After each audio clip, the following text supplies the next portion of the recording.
All right, Khan, Shalom, Shalom, Israel, Shalom to the Torah tribes, Yasha Allah giving reports, all honor and praise unto the Most High God, Yahweh, Bahashima Mashak Yahushai. That's all praise, honor, and glorification unto the Most High God, whose name is Yahweh, and the name is only God, Son Hamashiach Yahushai, who the world refers to as so-called Jesus Christ, whose real name is Yahushai. All right. So, Shabbat Shalom to the 12.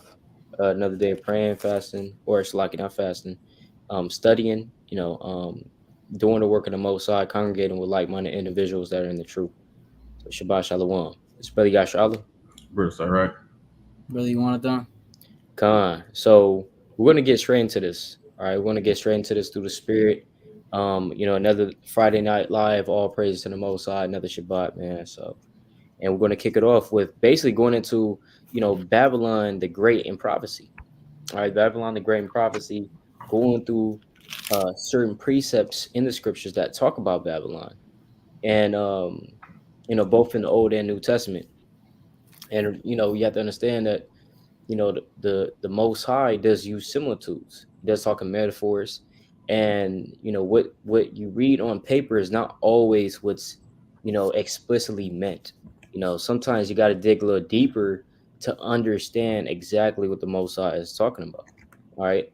So just because you read, you go to Revelation 18 and you read about Babylon the Great, it's not talking about the ancient Babylon that was once in, near the area of Mesopotamia or is in modern day Iraq. It's not talking about that, right? Or if you go to certain verses in Isaiah 13, you go to certain verses Isaiah, Jeremiah, and it says Babylon, it's not talking about the ancient Babylon, right? Per se, it's really being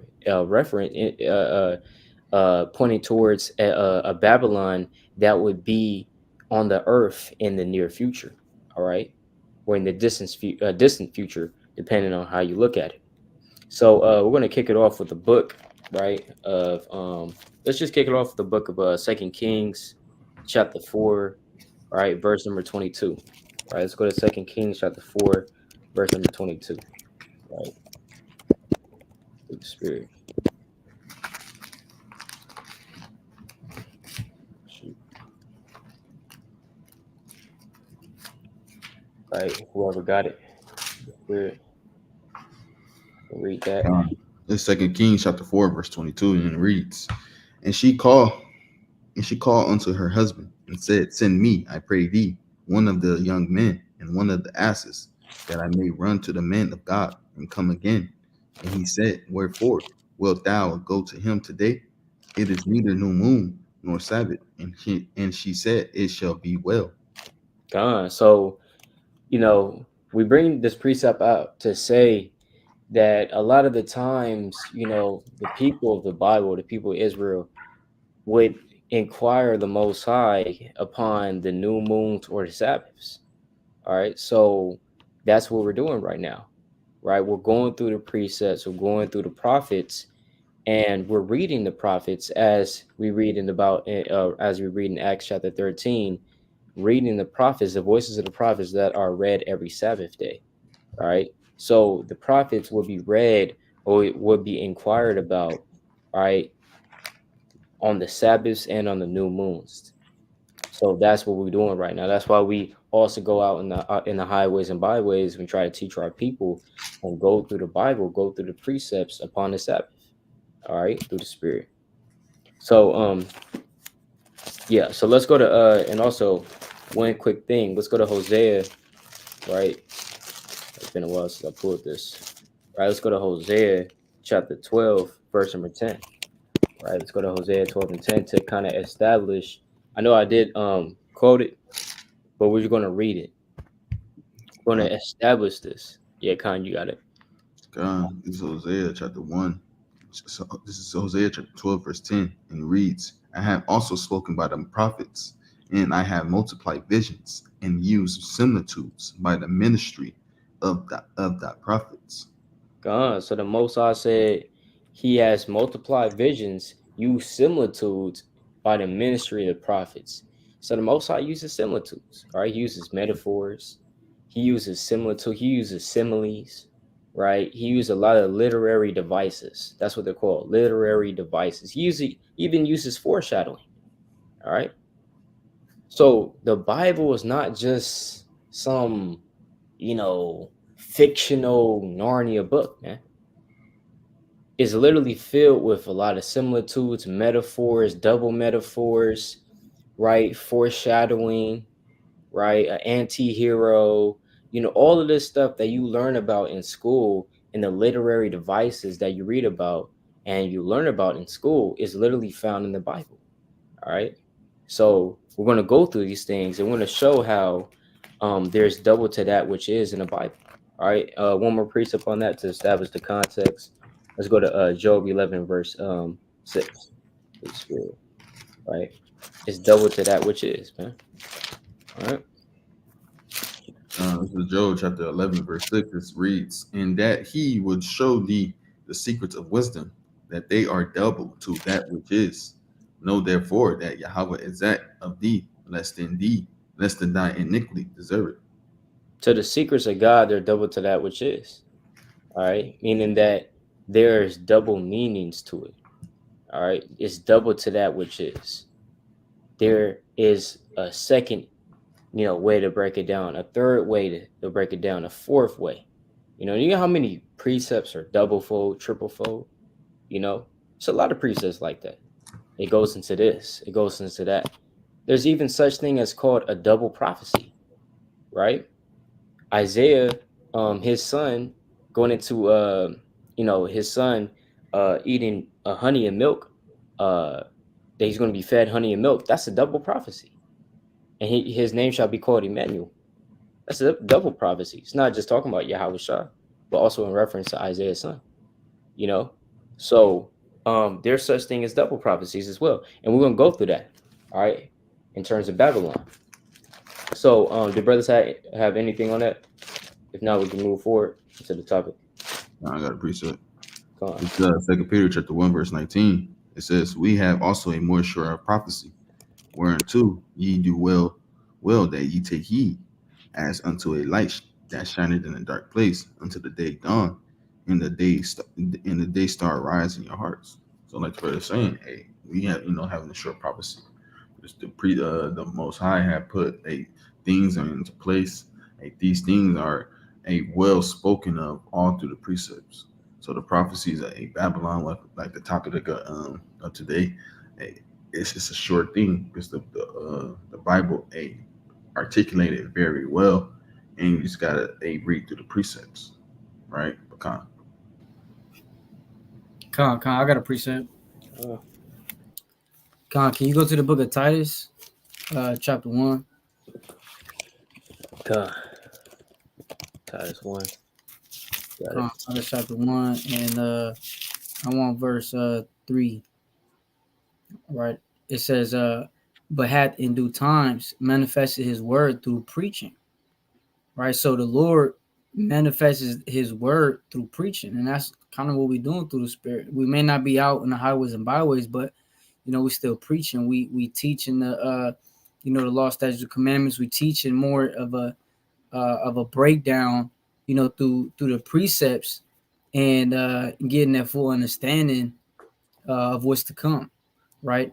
It says, which is committed unto me according to the commandment of Yahweh, of really Yahweh Shah, our Savior. Right. And and that's our commitment for us, that we get on these lives. We do the best that we can to come and show you through the Spirit of Yahweh Shem Shai these prophecies that are coming to pass, and giving you the understanding through the precepts. But Khan, you got a king. Con. That's right. That's right. Doing the work of the Most High. So yeah, Con. So let's go straight into it. Right. Let's go straight into it. So let's go to Revelation. We'll kick it off with Revelation 17. Just establish context. So let's go to Revelation 17. Let's start verse 1. This is Revelation 17 and 1. It says, "And there come one of the seven angels, which had the seven vials, and talked with me, saying unto me, come hither. I will shew unto thee the judgment of the great whore that sitteth upon many waters, with whom the kings of the earth have committed fornication, and the inhabitants of the earth have been made drunk with the wine of her fornication. So he Yeah, carried so it me. says it's like, yeah, so it says the whore, the great whore that sitteth upon many waters. Now, these waters, when you skip down to verse 15, I'll read this real quick. Verse 15, it says, and he saith unto me, the waters which thou sawest where the whore sitteth are peoples and multitudes and nations and tongues. So, what nation in the earth right now sits upon many peoples, multitudes, nations, and tongues? Right? What country is that? If we just stop right there, what country has literally all people, all different multitudes, all different nationalities and tongues in one country? Right? What I mean, what country is that, man? Is that you know India? Right? Is that India? Is that, a Babylon the Great must be Mexico, you know? Must be Mexico, man. It must be Canada, right? It must be France. This is really being referred to America. America literally has all different nations here, right? You can find all different nationalities of people in America now. That's a guarantee. People from Thailand, people from, China, Korea, Japan, right? Saudi Arabia, Yemen, people from all different countries of Africa, West Africa, North Africa, East Africa, South Africa, Central Africa, right? Um, I mean, Europeans, obviously, you know, all different type of so-called South Americans, Central Americans, right? So-called all different types of people in this country, man. And the whore sits upon them, right? And again, America is called a whore because of her whorish like attitude and also spirit that she moves in. Because it's like as he read verse 2, it says, with whom the kings of the earth have committed fornication, and the inhabitants of the earth have been made drunk with the wine of her fornication. Because she commits fornication with all these different kings by dealing with them, right? Trading with them, commerce, right? Buying their stuff, imports, exports, and also dabbling into their philosophy and doctrine, you know, and they also take of Babylon's doctrine. That's how the kings of the earth have committed fornication with them. There's a such thing as spiritual fornication. All right. But I'm gonna bring that precept out and then brothers got it, right? There's a such thing as spiritual fornication, man. Right?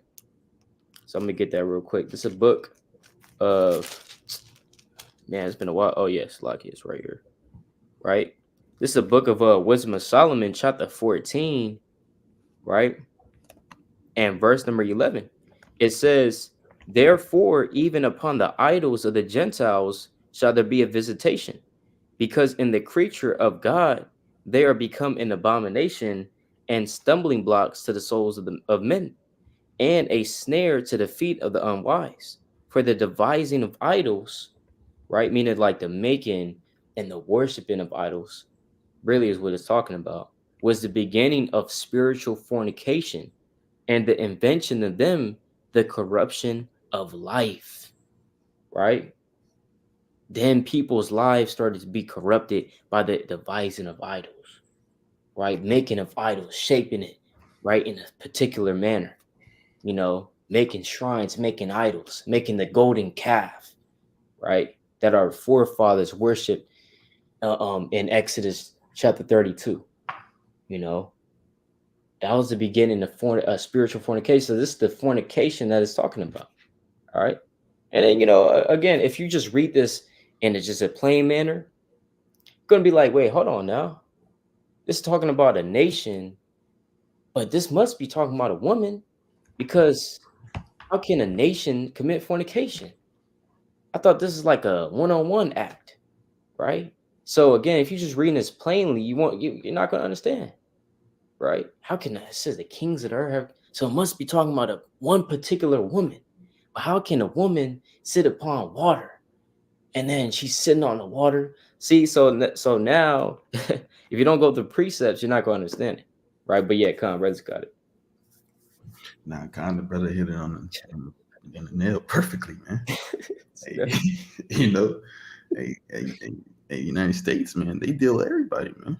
Come, Like the brother said, you can't come out here and not see a uh, Asian woman with a damn European man.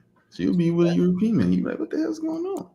You know, it's a lot of mingling, mingling, right? yeah. And then now on top of that, like when I pull up this up, I just looked up this right here, right? It says I pulled up how many U.S. military bases are in other countries, right? It said the United States have at least 750 military bases in at least 80 countries and territories It's like around the you world. could, oh, it's like you could share your screen out if you wanted to. I can pull it up. Oh, okay, come let Yeah, me see. come. So I can,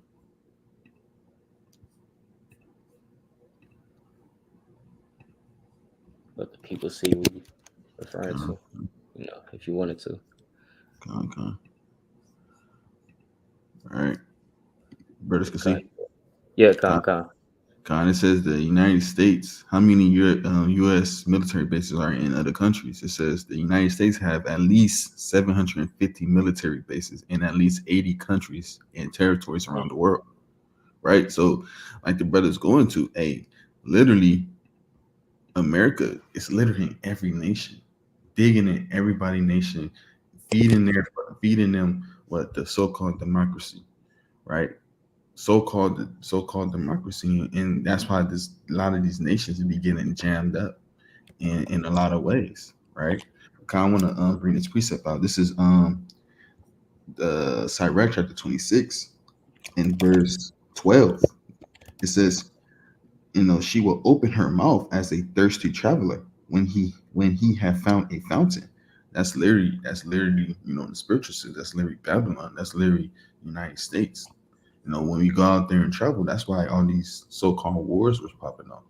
They see they a thirsty traveler and they see fountain. What they see these resources, they see the things that these other countries be having, and United States will go in there and act like they're coming peacefully, but they really come into shed blood to the sense, right? This is says Okay. when he had found a mountain and drink of every water near her, by every hedge will she sit down, right? Hey, that's literally what the United States do. They sit in all these different countries, man. They got a hand in every country that you know of, right? It says, by every hedge will she sit down and open her quiver against every arrow. They get in bed with all these people, man. Which makes these people a damn whore, which will make America a whore, and it's going. And then when you go into history, it's going against everything they so-called forefathers even stated, man. If I'm not mistaken, Abraham was George Washington said, don't get in bed with all these foreign countries. It's gonna backfire on you. And he literally said this, and they still did it. One to sit on, a one to be the top nation, one to be that whore, a that sit on every quiver, a that arrow. And if you have ears to hear, you understand what that's saying. But that's literally how the United States of America moves. They move like a nasty, freaky whore. Right? Mm, Kanye got a king. All praise to the Most High. Yeah, that's uh, right, man. Um, so like the brother Sirach was saying, America has a big influence on these other nations. And Yasharala was saying the same thing. I want to put this up, King. I want to go ahead and share my screen as well. yeah, you good. All praise to the Most High. Uh, so can brother see the screen? Yep. Con, So I had typed in right American trading allies. Right, the United States has free trade agreements with 20 countries. Right, so all of these states, and I want to Mm, come down here. Watch this. It says the United States is the world's largest exporter of services and the world's largest importer of services. So they ex the way they export and the way they import, they do it the best, so called, right? They do it the best in this world, right? And then it says Canada was the largest purchaser of the U.S. goods exports in 2022, right? So in 2022, Canada literally spent this much money, three $356.5 billion. Yep. Mexico spent 324.3 billion, China 150.4, and the list goes on. And if I'm not mistaken, that's close to 100 billion dollars just in 2022, right? And this, you know, America is everywhere for real, right? And then I want to go ahead and share this one. Can you see this screen? Uh, la. All right, can Okay, you see yeah, it? we can see it now. We see it now. Okay, Khan. So it says which religion has the most influence in the world? Watch this. Christianity. Top one. Hey, we can't make this up. Christianity, man. You know, so-called Esau, right? Because Esau, these damn Edomites, they love to spread this folly and madness and evil, right? So, and like the brother, to go back to the topic, that fornication, that's spiritual fornication right there, because you have a lot of these different nations worshiping uh, imports or exports that United States has sent over to different parts of the country, right? So I want to get this precept out, if you can't pull it for me, in Jeremiah chapter 3, Mm-hmm. right? To you know further help you understand that you can't commit adultery and fornication on a spiritual level, right? So this Jeremiah chapter 3 and verse 1, it says, they say, if a man put away his wife and she go from him and become another man's, shall he return unto her again? Shall not that land be greatly polluted? So if you had a wife and she laid down with somebody else, you can't take her back. Hey, that land is polluted, man. Right? It says, but thou hast played the harlot with many lovers, yet return again to me, said the Lord. And he's specifically talking to Israel, right? Because Israel went astray, following other gods, and literally committing that spiritual fornication. Right? I want to jump down to verse 8, right? It says, and I saw, when for all the causes whereby backsliding Israel committed adultery, right? Now, did Israel, right? Because Israel's name, or Jacob's name, got changed to Israel, right? So is that talking about the man Jacob, our forefather? He committed adultery? No, that's talking about the nation of Israel. When you read the book of Genesis, chapter 35, verse 10 and 11, right? It says that out of Jacob, a nation was going to be set in stone, right? Paraphrasing. So it says, verse 8, it says, and I saw, when for all the causes whereby backsliding Israel committed adultery, I have put her away and given her a bill of divorce. Yet her treacherous sister Judah feared not, but went and played the harlot also. So you had Judah and Israel committing that spiritual fornication. If you got the ears to hear it. But Khan, you got it. Con, man.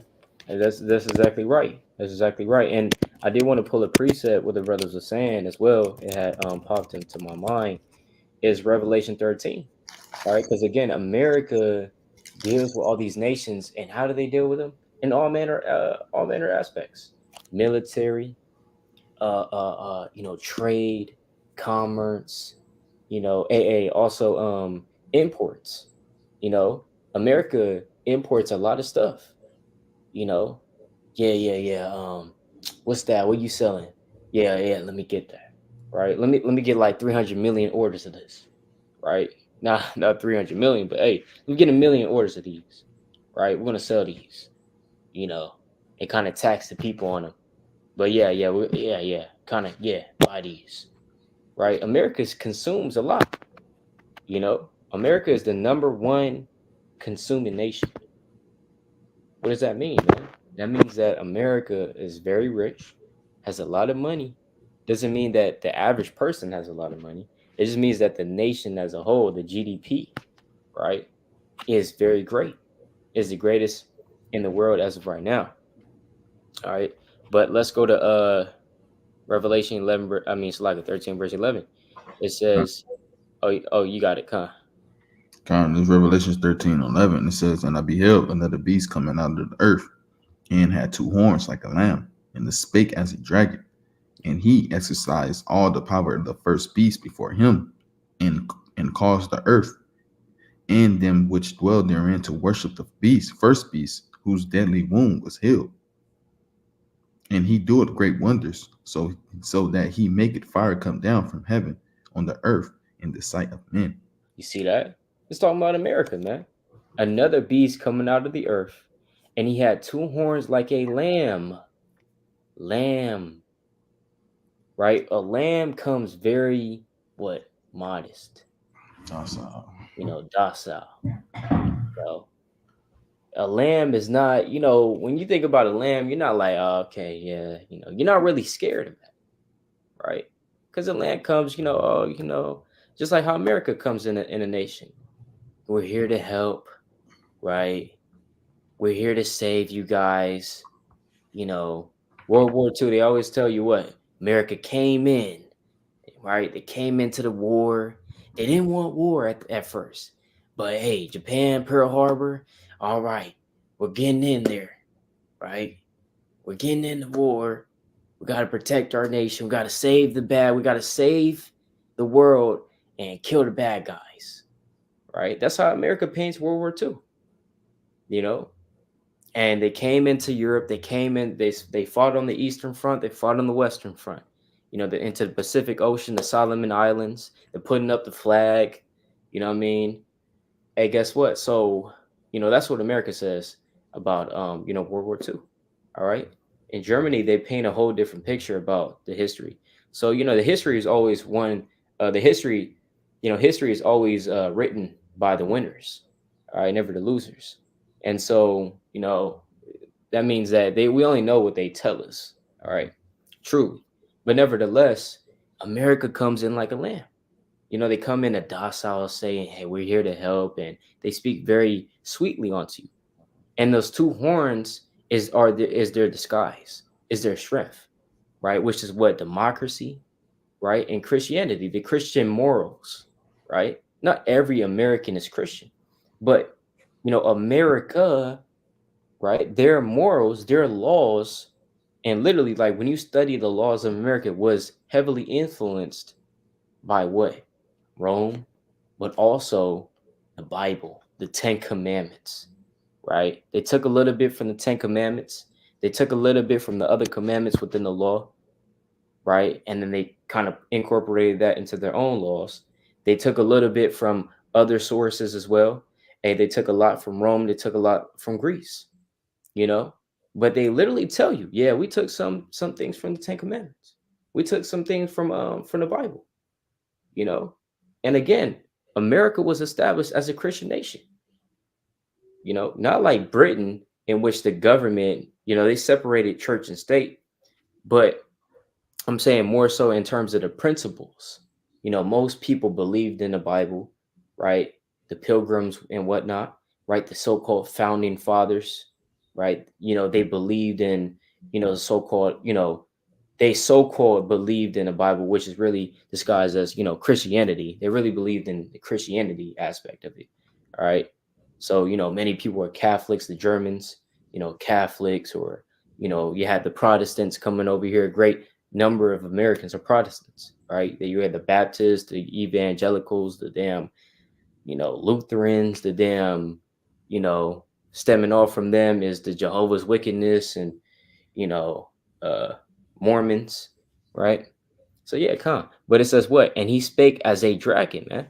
And it says, and he exercised all the power of the first beast before him, and caused the earth to and them that which dwell therein to worship the first beast whose deadly wound was healed.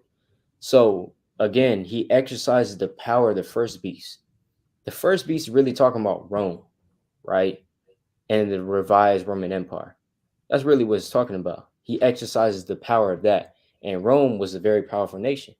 You know, it says what? And he doeth great wonders, so that he maketh fire come down from heaven on the earth in the sight of men.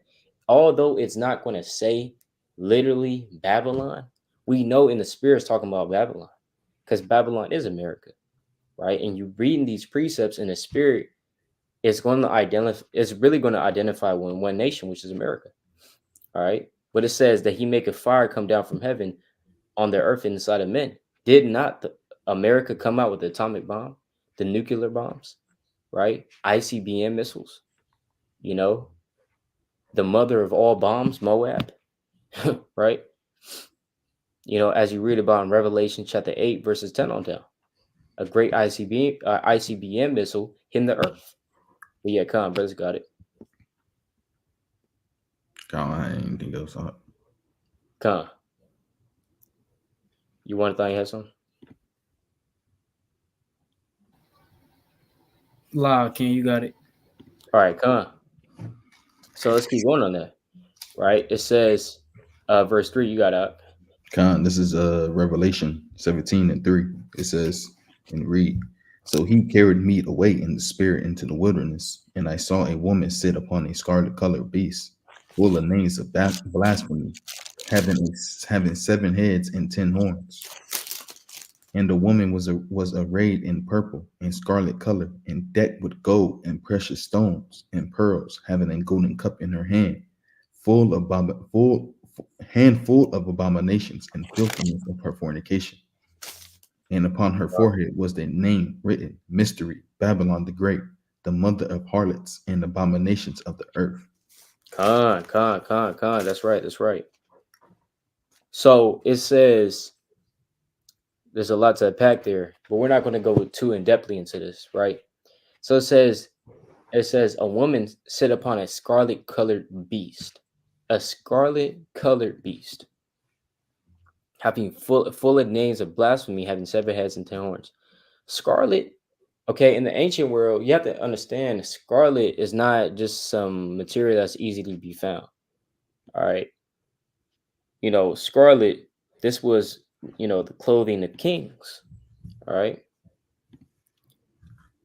So this will be scarlet, right? In the let's just say like Bible, right? Uh let's see what this says. Okay, so this says scarlet color represented both royalty and sins, right? So that's the part that we want, royalty. All right, royalty. Let's see here. What does it mean? This so it says scarlet has symbolized wealth and power. Why? Because only the wealthy and only the powerful had scarlet. All right, just like purple. Purple was a royal color, you know, because you can only get it that dye from a certain type of insect, you know, that you had to go ahead and get, and you had to do this long process to get it out. So, you know, it was very hard to find. Just like, you know, diamonds are very expensive because they're rare. You know, it's not easy to just go get a diamond. You know, you don't just find diamonds just sitting on the ground, right? That's why they're, you know, expensive. So same way for purple, the same way with scarlet, you know, although not comparable to a diamond, but scarlet, especially in the Bible, as this says, was symbolized for wealth and power. It says both politically and religiously since ancient Bible times. Second only to purple, it was a status symbol in the mighty Roman Empire. So that's even better because we're reading about, you know, the Roman Empire, which America is a Roman Empire, right? Which is called now Babylon the Great. Why? Because Babylon means confusion. All right. Babylon means confusion. How do we know that? Let's go to this real quick. Actually, I could just look it up. Babylon. Right. There you go. Right. Babylon. Confusion. We're not making this up, man. Babylon literally means confusion. All right. And even in the Strongs, is saying glory, Salakia, of Rome as the most corrupt seat of idolatry and the enemy of Christianity. Well, replace that word Christianity with Israel. All right. And then you'll be more correct on that. But it says of Rome. You see that? So yes, it's talking about Rome, but it's really talking about the modern Roman Empire too, which is America. All right. All right. So it says a scarlet colored beast. All right, I'm gonna get a quick precept on that. All right. The spirit. All right, let's go to Luke. All right, 16. All right, it's the book of Luke 16 and verse number 19. All right, Mm. Luke 16, 19. And then we can go to Isaiah chapter 1 after that. All right. Let's name Luke chapter 16, verse 19. It reads, There was a certain rich man which was clothed in purple and fine linen, and fared substantially every day. You see Mm. that? Yeah, kind of. That's all I wanted. So this is the same spirit. All right. So the this certain rich man is being referred to really Esau. Okay, because he lives it up in this world. I mean, he's been living it up since the Grecian Empire, man, under Alexander. You know, he's been living it up ever since then. We're talking about hundreds and hundreds of years. Yeah, he had his fall. You know, the 1,000 years he was kind of shut up. You know, and then he was loose for a little season, which is, this is the little season right now, in which Satan is out and about. All right, but ever since 14, what was it? Through the spirit, the 1400s. All right, he kind of came back out. But it says there was a certain rich man which was clothed in purple and fine linen. You see that? So this is the whore, right? More or less, that's clothed in that purple and that fine linen, because again, in the verse it says that she was arrayed in purple and scarlet color. You see that, decked with gold and precious stones and pearls, because America, for the longest time became quickly the largest economy in the world, right? The wealthiest nation in the world quickly became that. The swiftness of it. Um, and then so like one more precept on that. Then brothers got it. Isaiah 1. We can get Isaiah 1 real quick. And then let's go to verse 18, and then brothers got it. This is Isaiah chapter 1, verse 18. It says, Come now, and let us reason together, saith the Lord. Though your sins be as scarlet, they shall be as white as snow. Though they be red like crimson, they shall be as wool. God, you see that? It says, Slaki, though your sins be as scarlet. All right. And again, that scarlet color was only wore by kings, but it's just another precept to show you that scarlet was, you know, it was known in Israel. All right. Also to mean what? Sin. All right. Though your sins be as scarlet, it's red. Right. And it's just so happened that this whore is wearing scarlet, which is a symbol of, like it says, royalty, but at the same time sin, because again, America is full of sin. But yeah, Khan, brothers got it. Yeah, you know, that scarlet man get them jammed up, huh? Yeah. Right, right.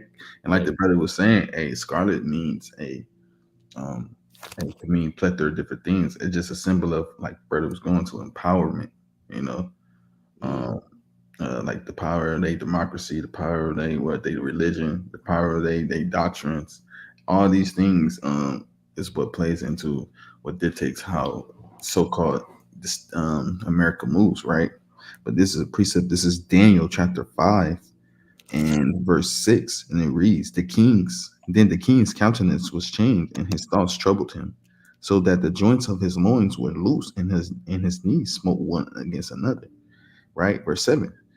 If it says, the king cried aloud to bring in astrologers and the Chaldeans and the soothsayers. And the king spake and said to the wise men of Babylon, Whosoever shall read this writing and shall shew me the interpretation thereof shall be clothed with scarlet.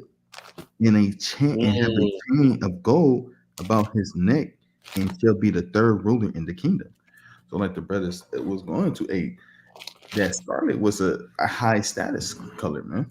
right. And he needed to get it and get that handwrite on that writing unveiled. And he said, "Hey, if you do this, I'm gonna put you high up in the kingdom, man." Right? And you continue reading, you see what happened. But that color scarlet is going to, like the brother was going to, a royalty, a type of status colors, in the ancient times, right? What kind you got, a king?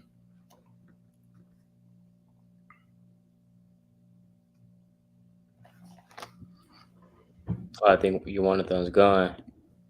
Um. So yeah, Khan, until he gets back.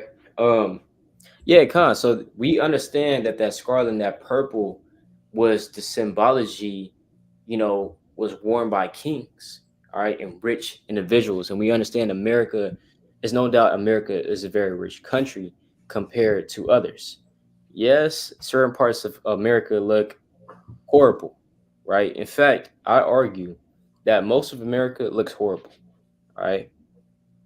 I mean, just you know, it's depressing, man. In a lot of places in America, it really is depressing. It looks really the same.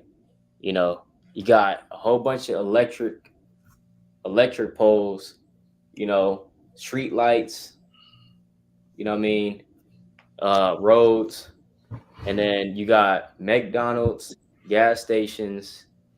Um, I mean, it's hey man, Trash everywhere, right, stink in right, certain cities.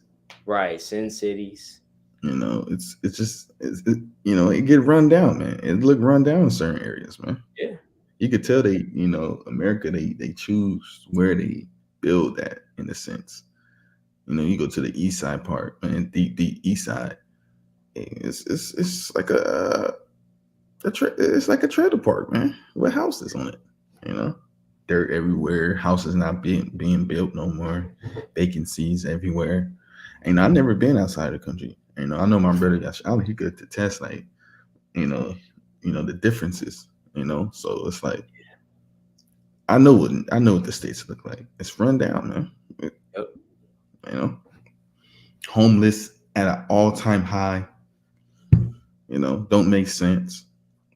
Even our jail system, our jail look like, who knows and why. I think I was looking at other countries. They jail, man. They, it look like a vacation suite. Eh? They got right, TV. They got actually beds. Not saying, it's just show you the difference. It's really, their jails look like it's really rehabilitating you. Our jails look like it's meant to break you and treat you like it's like you in a kennel, like you an animal, in a sense. If you ever been in jail, or if you've seen jail, the sense of it. But that alone could tell you how different, America is compared to these other countries. Just like our lowest bottom of the totem pole, our jail system, where they send criminals and whatnot. Our jail look like a a, a real animal kennel, from humans, and theirs look like, okay, a 3-star resort. hmm, So, yep, and that goes into even verse 4. In a sense, man, it says the woman was arrayed in purple, scarlet in color, and decked with gold and precious stones and pearls. Right? That's, America look like they got glitz and the glamour. We got the entertainment. Everybody look at the Hollywood. Everybody look at our what's they call it, our sports, and our glitz and our glamour, the celebrities and the acting. Everybody look at all these things. What you coming to America? Oh, I'm coming to America to chase my dreams. I'm going to Hollywood to chase my dreams. I'm going to New York to be an actor on Broadway. Blah blah blah blah blah. That's what these other countries see. And once they come here, they're like, "What the hell?" you know, because these other countries be infatuated with America, man. Be infatuated. mm, Slack, you got it. You want to did you have a point? Con, yeah, I got a point on that. To what the brother brought out in verse 4, right? Saying, and the woman was arrayed of purple and scarlet color and decked with gold and precious stones and pearls, right, having a golden cup in her hand full of abominations and filthiness of her fornication. Because, a woman is going to dress herself like that when she's kind of, when a woman dresses like that, that's kind of like she kind of, get whatever she want, you know? She kind of going out there, right? And she ain't nobody gonna turn me down, right? That's the mindset of that woman, right? That wants to deck herself with so much, obviously moving in the spirit of Satan, though, because, and don't get me wrong, I would, the daughters of Zion, they get in this thing, in righteousness, but in evil and in wickedness, right? That's the kind of mindset that you got, you know, and you got that account in the book of Judith, right, where Judith was gonna go, kind of, move slide with with the men down there, right? So this, I want to get that account real quick. This is the book of Judith, chapter 12, and in verse 15, right? It says, "So she arose and decked herself with her apparel and all her woman's attire, and her maid went and laid soft skins on the ground for her over against Holofernes, which she had received the bogaz of her daily use, that she might sit and eat upon them. Now when Judith came in, sat down, Holofernes, his heart was ravished with her, and his mind was moved, and he desired greatly her company." Right. So just because she had took off her apparel of mourning, right, and she had put on this different apparel, Holofernes was moved. It says his heart was ravished with her. All right. Hey, what is it? Can you put a definition of ravished, Bible Kashar?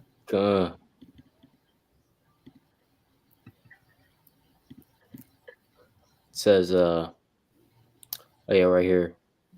Fill someone with intense delight in rapture. See, with intense delight. So Holofernes was literally intense by seeing Judith, man. Right? It says his heart ravished. So like I remember that again. It says his heart was ravished with her, and his mind was moved, and he desired greatly her company. For he waited a time watch this. For he waited a time to deceive her from the day that she had seen her. Right, but through the spirit, she ended up deceiving him, right, and then cut his head off, man. Right, so that's just that kind of that kind of spirit that Babylon the Great has, and in Revelation 17:4, that she's gonna move sly. That great whore is always moving sly. You got to be careful for Babylon the Great, because Babylon the Great will fill you with idleness, slothfulness, lust, envy, murder, right? It'll fill you with a bunch of these spirits that are sent by the Most High to basically destroy and to cause confusion to those who can't uphold their spirit in integrity through the spirit of the Most High. All right, so with that, brothers got it. Hey man, that's right, man. Good points. So yeah, so going back to that, man. All right, going back to that.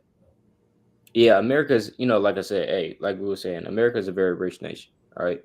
But it says, we want to touch on here too. It says mystery, Babylon the Great.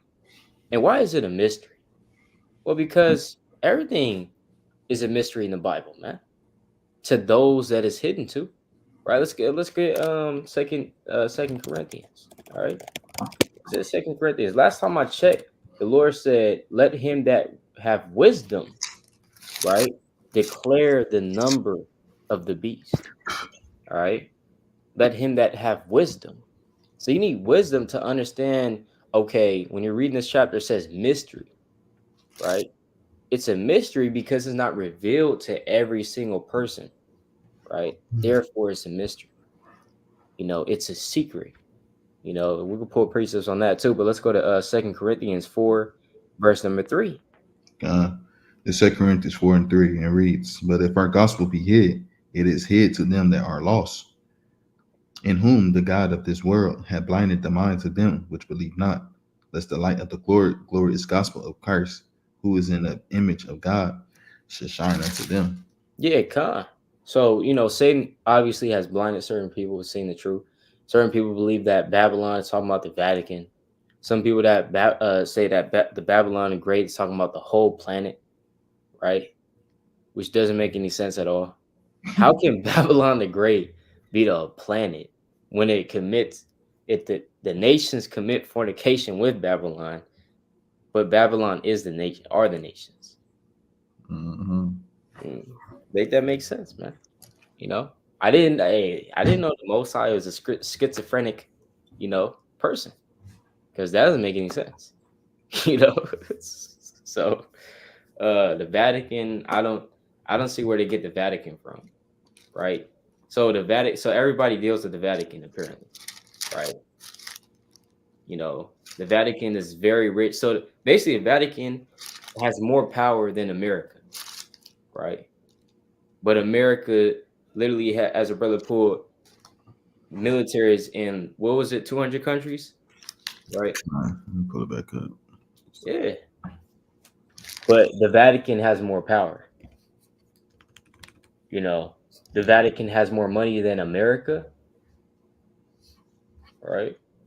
Don't the 1%, the 1%, hey, guess what? They control America. And the one percenters, only the Most High knows how much money they have. Hey, America is home to what was it? The most billionaires in the world, the most millionaires in the world. Aside from the UAE, Dubai. Dubai is rich as well, but they're not richer than America.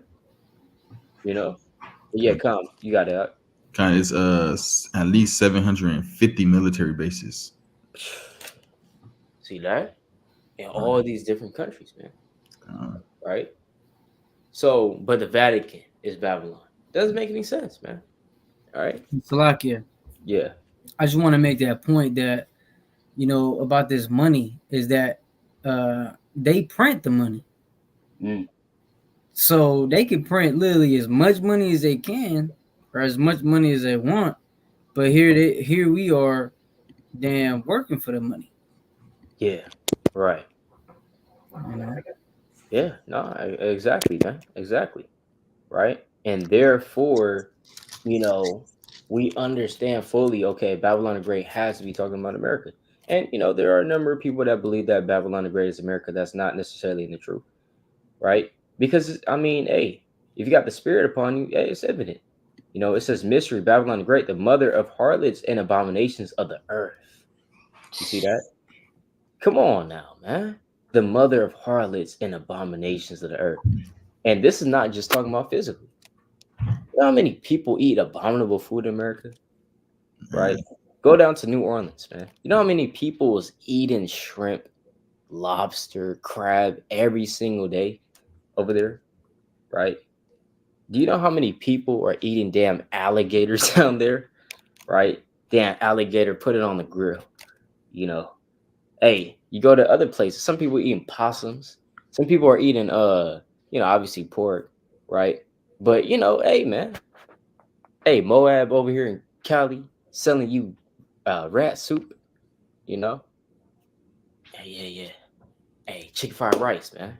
It's chicken fried rice, but there's a tail on the chicken when you get it, right? It's like, what is this? It's like, no, mhm. don't worry about that. Don't worry about that. Ah, you know? that happened to me, man. Hey, man. that happened to you. My God. See that? I'm how, very how, how long was the tail? Man, I was highly disappointed. Man, I was pissed. see that? You know, See that? got me, man. Right. Oh no, I'm gonna say almost got me. I'm gonna say that. I see that. Yeah, man. Yeah. You know how many of our people eat pork every single day? You know, it's crazy, man. And they get the $1 carnitas tacos, man. $1. Um, What is it? The Tuesday tacos deal. Hey, over here, it's $1 per taco, man. You know, sometimes they order a gang of them 20. They don't get that. You know, so our people, man. So it's not only on the physical, but it's also on the spiritual abomination, spiritual harlotry. You know, and again, there's harlotry in different nations. In Saudi Arabia, there's harlotry on a spiritual harlotry. They're worshiping Iraq. They're worshiping Allah. You know, that's spiritual. That's idolatry. That's spiritual fornication, and also, the fact that guess what? You know, in America, there's a whole bunch of different idolatry going on, man. Social media. Hey, all the damn social media influencers come from America, man. You know, Mm-hmm. they literally are in America. You know, what is it? I mean, not even social media influencers, but celebrities and all these other people really is America. That's why a lot of people from the UK they come to America to act, you know, to sing and stuff like that, you know, to make music. They come over here to do it. You know, a Right. lot of people as a brother said, they go to LA, you know, what I mean, Hollywood, got to be an actor, you know, or trying to make it big, New York City, right? Trying to make it big. They go over here to do that. So that's why it's called the mother of harlots, man, and abominations, right? All the wickedness you want to do, you can't do the wickedness in your own home country. You can't be gay in your country. Go to America, right? They'll accept you. So, but you know, but it's like just one preset, and then brothers got it. You got it, King. Right, yeah, you know, this is the book of Habakkuk, man. Right, let's go Habakkuk chapter 2. You know, I just want to get this one real quick. Habakkuk chapter 2, verse number 5. You know,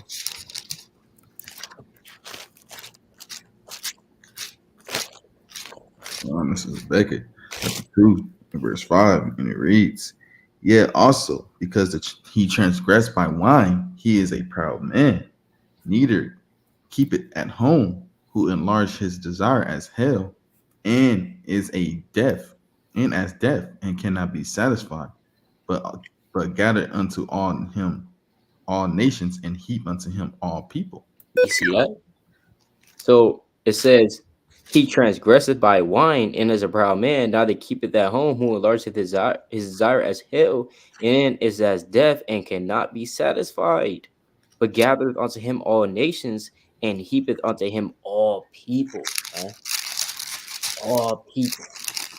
This is talking about in the spirit, Babylon. It's the same type of phraseology. He transgresses by what? Wine. In Revelation 17, we just read that. The kings of the earth have drunk the wine of her fornication. That's what America does. America comes up to you, makes you drink, gets you drunk, so that he can look upon your nakedness, as it says later in this chapter. You know? Whereas, yeah, hold on. Let me get that real quick. Yeah, come on. I'm gonna read this real quick. Verse 15. Woe unto him that giveth his neighbor drink. This is what America does. He gives his neighbor drink. China, Japan, South Korea, you know, all these different nations, man. Mexico, you know, Europe. Give this neighbor drink that puttest thy bottle to him. Oh, also Africa too, certain countries of Africa. It says, and makest him drunken also, that thou mayest look on their nakedness. They want to see you in sin. That's why what they put the Statue of Liberty up there. When you're literally, they show that in the old movies, 90s movies, 80 movies, people coming in from foreign countries into New York City. First thing they see is the buildings, but the number one thing they see is the damn Statue of Liberty. and they start to rejoice. But really, this is Babylon showing you, hey, guess what, man? You're going to be now, you're under me now. You're under my light. You're under my knowledge, right? And now he's going to start making you drink of that cup. You get you drunk. And now you start celebrating Halloween. Now you start celebrating Christmas. You speak English just like a so-called white man, Edomite. You know, now you start to hate, Jake and Northern Kingdom, right? You start to kind of act more and more like an Edomite, But yeah, come on, brothers, got it. Come on. It's all right. You get in there. Okay, I'm trying to find out. I'm trying to find this precept. I was thinking of when the brother was speaking. You got it, King. Come on. I just want to make a point. What the brother Yasharal is going into as far as the Statue of Liberty. I know we were talking about that last week. How that's a symbol of just do as thou wilt. Kind of kind of just come in here. Live the American dream, like the brother Gad Warriors. Saying Shabbat Shalom, King. You know, and no folly. I remember this rapper, right? E40 from the Bay Area. He said, "Make you stand outside like the Statue of Liberty, man." So it's like that's a like a symbol for an actual for a prostitute, because a prostitute will stand outside literally, damn, all day, all night, all day, all night, and just like a damn like the Statue of Liberty, the what is that? What's that precept say again? In Revelation 17:5. I don't want to butcher it. I'll read it real quick. Revelation 17:5. Let me share the screen there. It says, and upon her forehead was a name written, Mystery, Babylon, the Great, the mother of harlots and abominations of the earth. The mother of harlots, man. And she out there, she the one that been standing outside forever. Hey, she the mother of all harlots, man. Hey, Hey, Salaki, to make a point on what you're saying, Lancaster, I remember one time it was like, yo, bro, it was cold. Like Lancaster gets cold. Anyone who's been out there, it's like the desert. And literally in a certain part you will see, prostitutes out there. But it's literally cold as hell, but they still out there. Right? So that's just to make a point what you were saying, that's just like America.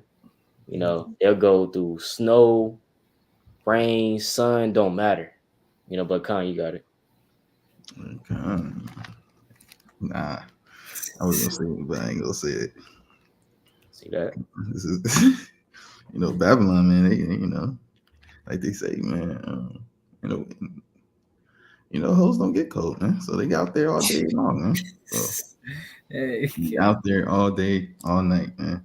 But this is Colossians. I'm gonna get this precept first. And this is Colossians chapter 1 and verse of 26. Get to the point. It says, even the mystery which had been hid from ages and from generations, but now is made manifest to his saints, to whom Yahweh will make known which is the riches of the glory of this mystery among the Gentiles, which is Christ in you, in the hope of the glory. Right? Like the brother going to the mystery, all this we unveiling, all this stripping the layers of the Bible. A lot of these things are mysteries.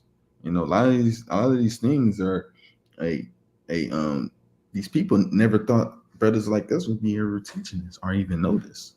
All right. So that's why Babylon's a mystery. They thought Babylon was just going to go uncovered. They thought nobody was going to understand their plan. They thought none of these so-called what they call it, conspiracy theories. What they thought they was going to just keep it as a conspiracy, But a lot of them conspiracies be really telling you the truth. You gotta have more proof, as they say. Bring more proof, and it's gonna be unveiled. But this is the precept I was looking of when brother was speaking. This is Micah chapter 6 in verse 10, it says, and there are, so like, are there yet the treasures of the wickedness in the house of the wicked, and the scat measure that is abominable? Hey, like the brothers, man, hey, everybody, hey, is going to the most wickedest place to get what they want, man. They will literally leave their home country, nothing's going on in their home country, and come out here to make a whole living just to satisfy their loins, man, and their spirit, right? Mm, They go to the wickedest country and to get the most wicked reward, right? It says, "Shall I count them pure with the wicked balances and with the bag of deceitful weights? For the rich men thereof are full of violence." Like the brother was going to, say, we got nothing but rich people, man, in yep. America. Hey, like the so-called one percenters of the world, they rich, but they evil as hell. You got Mm, all this money, but you want to be evil and wicked as hell. Man, don't you got, man, get something, do something better, man. You got all this money, you got all this time in the world, but you want to sit down and be wicked and try to control the society of the world. Put your hand in all this type of thing, the banking system, hey, the religious, hey, the import exports, all these different things that the naked eye don't see, right? It says, for the rich men thereof are full of violence, and the inhabitants thereof have spoken lies, and their tongue is deceitful in their mouth, right? It says, therefore also will I make thee sick and smiting thee and making thee desolate because of thy sins, right?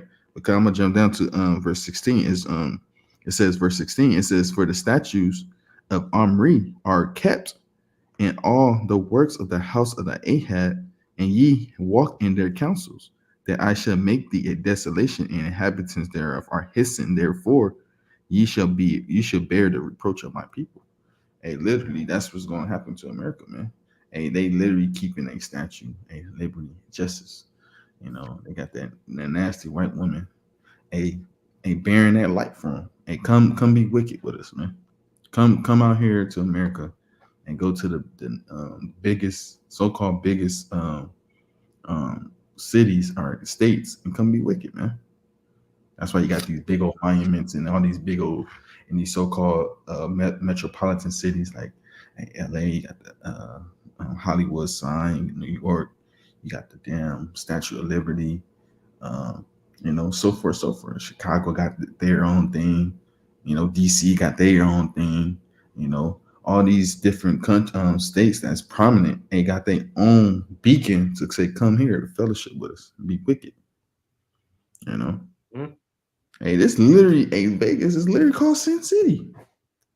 Damn. It's literally called Las Vegas, Sin City. What happens in Vegas, stay in Vegas. You know, and we seen the movies, man. Hey, We seen the movies when you go to Vegas. It's all matter of madness, man. right. You got I want to give a quick testimony in that too. Um, is it? Oh, so like yeah, I'm carrying Harry Reid. Is it? Karen Airport. Yeah, Las Vegas. Uh, oh, is it Harry Reid? Oh yeah, So if brother's been to the Las Vegas airport, also called Harry Reid or Red Airport. So I was there not too long ago, a couple months ago, I think. Um, and so when you're in the airport, you go to to a certain side of the airport. Literally, it was like different nations there. Like, so for example, right, I'm walking down and I'm seeing, you know, like it will show like a big old screen where this flight was going, right? And so I was walking, I see what was it? Ottawa, Canada. I see Seoul, South Korea. Then you see all the Koreans just lined up to go back. So they did their wickedness in Sin City. Now they're going back all the way across the damn Pacific Sea to go back to Seoul, South Korea. So So I see all these different nations here and different destinations in the world. I'm Man, like, dang, nah, for real. yeah, Yeah, kind of. You ain't you never know, like. I remember I used to work out there. You meet so many type of different people, man. You're well, like, man, what the hell you doing here? You from right. Czechoslovakia, but what are you doing here? It's so many people, man. So So many different people. It's literally a tourist attraction to where it's madness, man. And then like you were saying earlier with Lancaster, then you see all the prostitutes rampant, running rampant, man.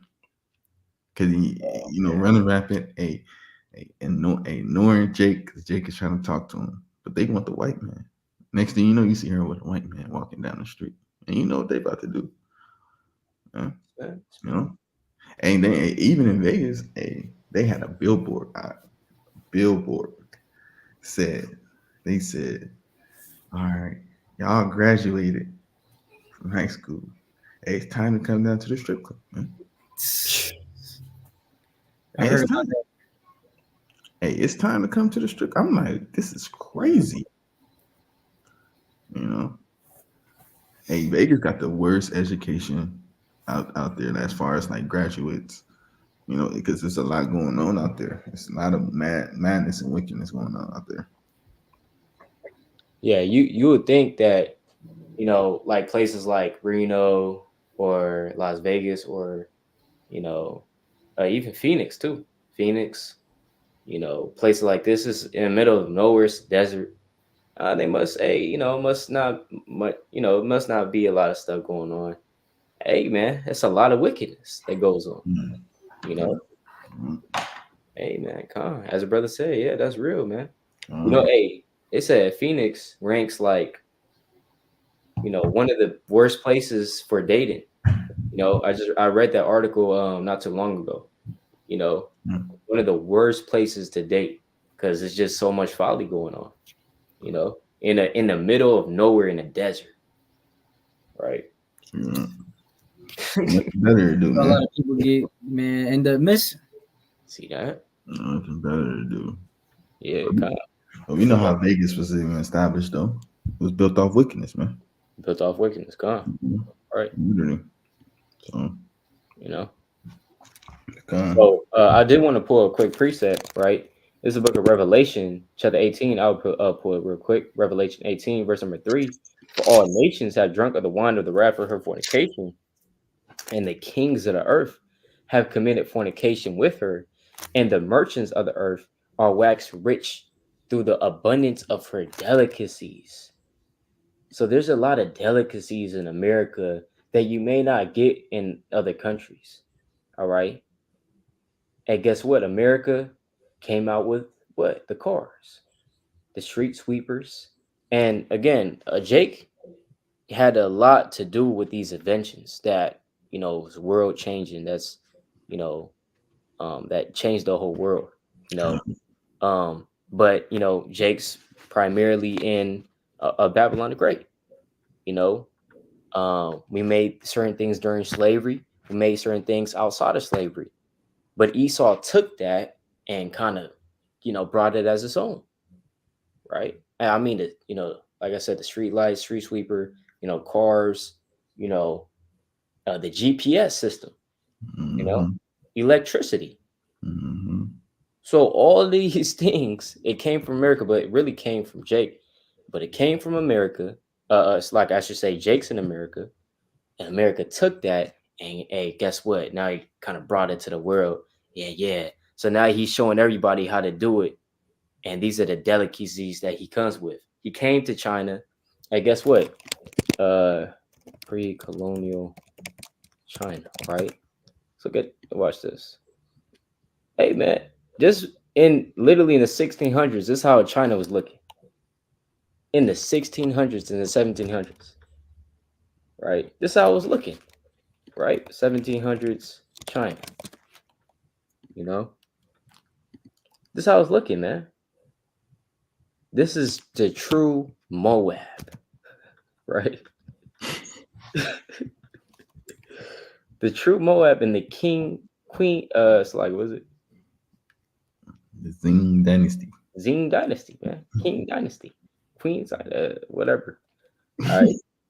This is how they looked in the 1700s. And then when America came in, and same as Japan. Japan looked very similar. Korea looked very similar. Um, guess what? When America came in, America showed them a new way.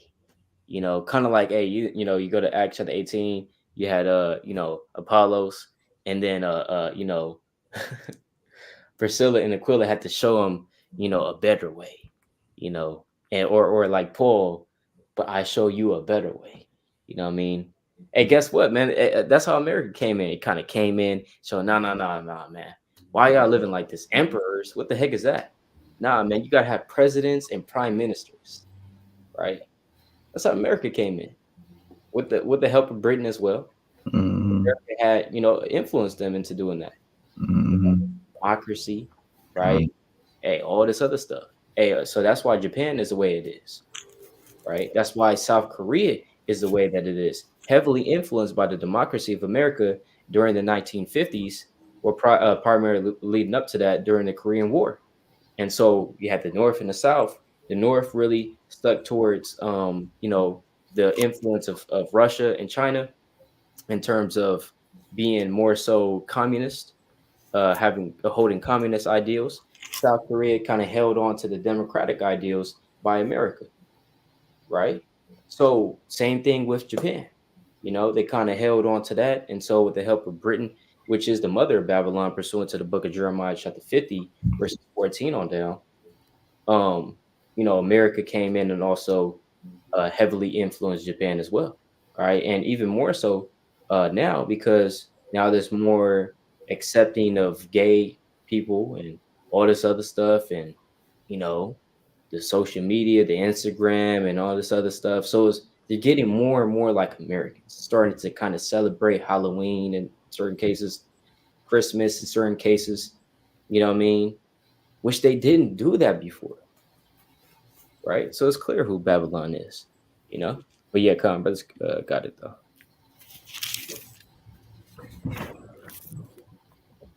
Okay, you got it. You want though? Con.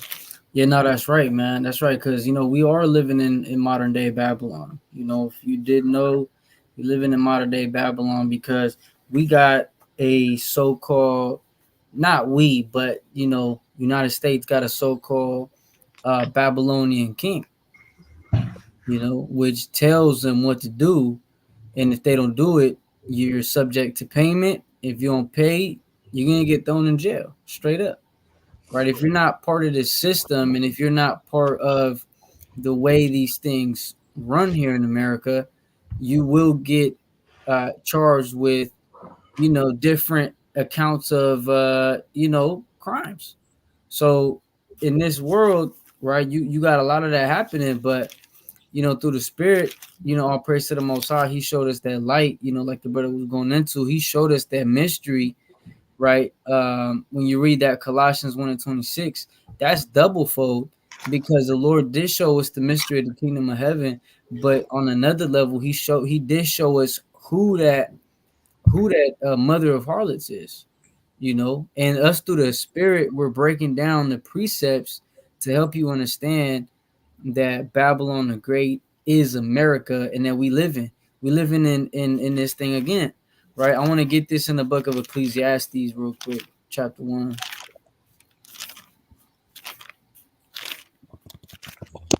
Right, like that famous saying, right? History repeats itself, right? This is Ecclesiastes chapter 1 and verse 9. It says, "The thing that had been, it is that which shall be."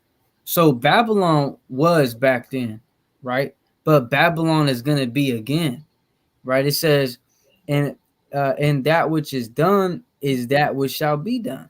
Now you had in a lot of times with Nebuchadnezzar, he took, Nebuchadnezzar, the king of Babylon, he took the Israelites into slavery, in captivity. He carried them out of their land, right? He took over the whole world, and he was putting a lot of these Israelites through different what do you call them, through different ways, to through different torturous ways, right? And that's something that, hey, we're gonna have to see in the near future, right?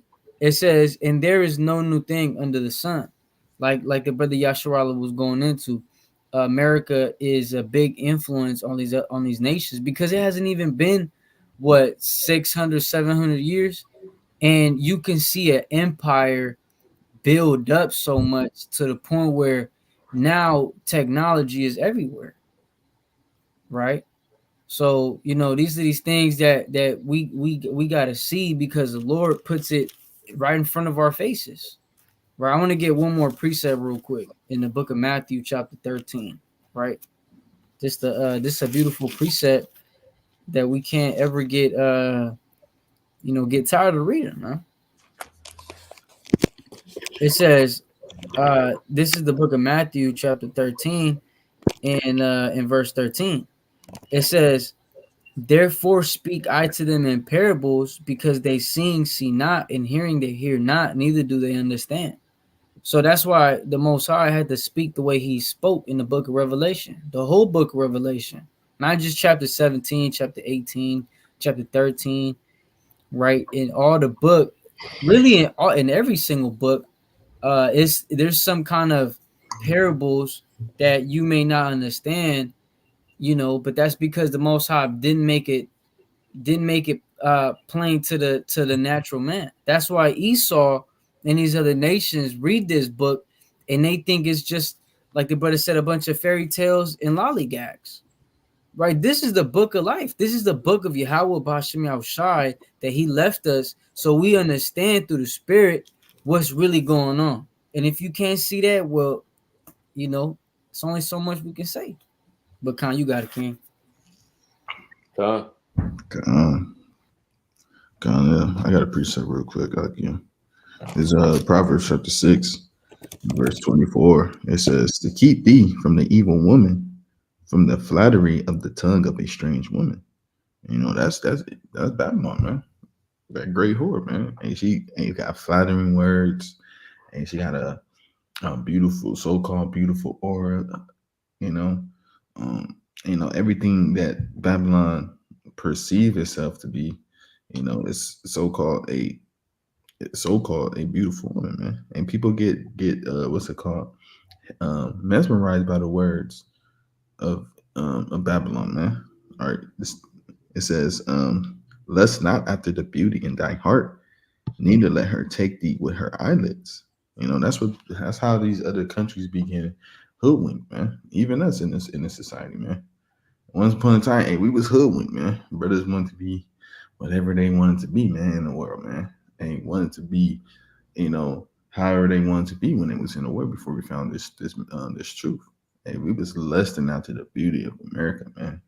Hey, lusting after the beauty with our eyes, man. Seeing the things that America behold, man. But until the Most High and let us hear and see these things, right? It says, verse 26, it says, for by means of a whorish woman, a man is brought to a piece of bread, and the adulteress will hunt for the precious life. And that's what happens with a lot of people in this world, man. They get left with trying to chase this whorish woman, Babylon, and be in the end and get nothing in return. Get nothing in return but headaches, dying at 60, and debt. You know, Dying at 60. you die at a very young age, man. You dying at 60 because you got heart problems. Right. You dying at 60 because they poison our food. You Right. dying at 60 because they keeping you on medication, knowing damn well all you need is a herb diet or a fruit Yep. diet. You know, all these things. America literally count the cost of everything. Hey, if if counting the cost was a band, it would be United States of America, man. They count the cost of everything, Mm. and they tax you on. Hey, work. You work. You want to work for me? I'm gonna tax you for it. Khan. You want healthcare. You want to go to school to better our society. I'm gonna tax you on it. Healthcare, and they tax you on everything, man. I'm surprised they don't, man. They don't tax you on a lot of other things, man. And like the brother Yasha was going to earlier, I seen videos like we let's say, but we we did the stops. We invented the cell phone. Hey, they invented the cell phone bill. So it's like counterclockwise, man. Everything they do is something for it, man. You know, and that's what it is. But everybody's so flattered and so hoodwinked by the ideal of America, and they see all these illusions in the world with their entertainment, movies and things like that, and they get hoodwinked, you know, and bamboozled and in sin at the end of the day, you know. Con. Huh. That's right. Salagi, can I get one more precept? Yeah, yeah, you good. This is the book of Proverbs, chapter 7, right? Just what the brother Sirach is going into. Proverbs chapter 7 and verse 5. It says, that they may keep thee from the strange woman, from the stranger which flattereth with her words. Right? It says, for at the window of my house I looked through my casement. Now this strange woman looking through her window from her house, she looking outside, right? Looking for somebody, right? When you kind of move the blinds and you peeking, kind of something going on outside.